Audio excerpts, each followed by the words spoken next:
Antony of Kiev was a monk and the founder of the monastic tradition in the Kievan Rus, also called Antony of the Caves. He, together with Theodosius of Kiev, co-founded Kiev Pechersk Lavra.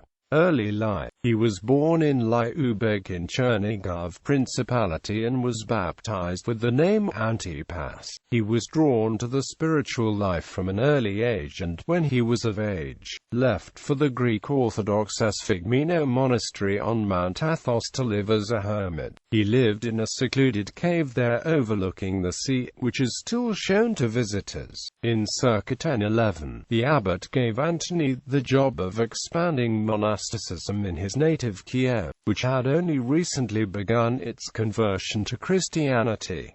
Returned to Kiev. Antony returned to Kiev, and founded several monasteries on the Greek model and the order of local princes. These monasteries were not as austere as Antony was used to from his time on Mount Athos. He instead chose to live in a small 4-yard cave which had been dug by the presbyter Hilarion. In 1015, his peaceful austerity was interrupted by the death of Vladimir I of Kiev, and the subsequent fratricidal war for the throne between Vladimir's sons Yaroslav and Svятopolk, and Antony returned to Mount Athos. When the conflict ended, the abbot sent Antony back to Kiev, prophesying that many monks would join him on his return. Establishment of Kiev Pechersk Lavra. On his return, Antony found a small 4-yard cave which Hilarion had dug before his elevation as the first native metropolitan of Kiev. Antony became well known in the area for his strict asceticism. He ate rye bread every other day and drank only a little water. His fame soon spread beyond Kiev, and several people began to ask for his spiritual guidance and blessing. Soon, some people even offered to join him. Eventually, Antony accepted the company of a few of them. The first was a priest named Nikon. The second was Theodosius of Kiev. The new monastery enjoyed royal favor almost from the beginning, although there were occasional problems. When Yaroslav I of Kiev demanded that the son of a wealthy boyar and one of his own retainers be told to leave the monastery, Nikon said he could not take soldiers away from the King of Heaven. This did nothing to placate Yaroslav's anger, and Antony decided that it might be expedient for him to leave. Antony returned after Yaroslav's wife requested his return. Shortly thereafter, Antony had gained 12 disciples. Antony, devoted to the model of the solitary hermit set by his namesake Antony the Great, left his cave for a nearby mountain so he could continue to live the solitary life. There he dug another cave for himself and lived in seclusion there. This cave became the first of what would later be known as the Far Caves. In time, the first official abbot of the monastery, Balaam of Kiev, was called by Yaroslav to head a new monastery, St. Demetrius, which had been built at the gates of the city.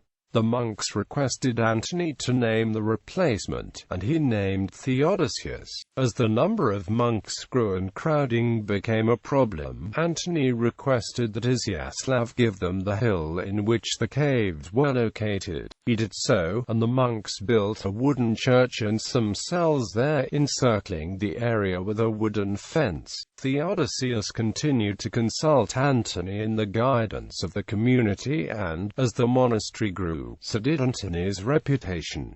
Exile and return. When Yaroslav and his brothers were facing a popular uprising involving the Cumans, they came to Antony for his blessing.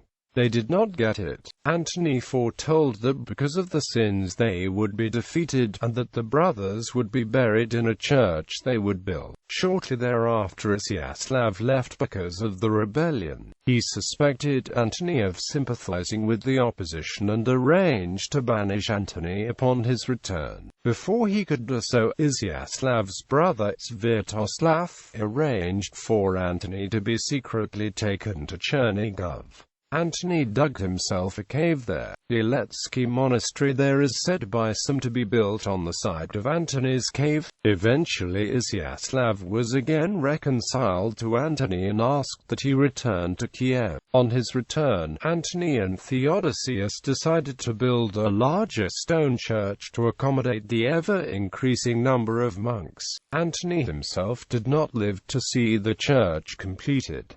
He died in 1073, shortly after blessing the foundation of the new church, at 90 years old. Shortly before his death he called the monks together and consoled them about his coming death. He also asked them that his remains be hidden away forever.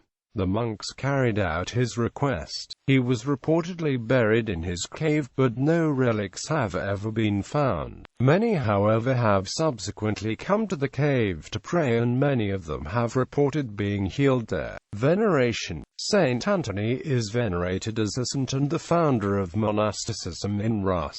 His feast day falls on July 10th.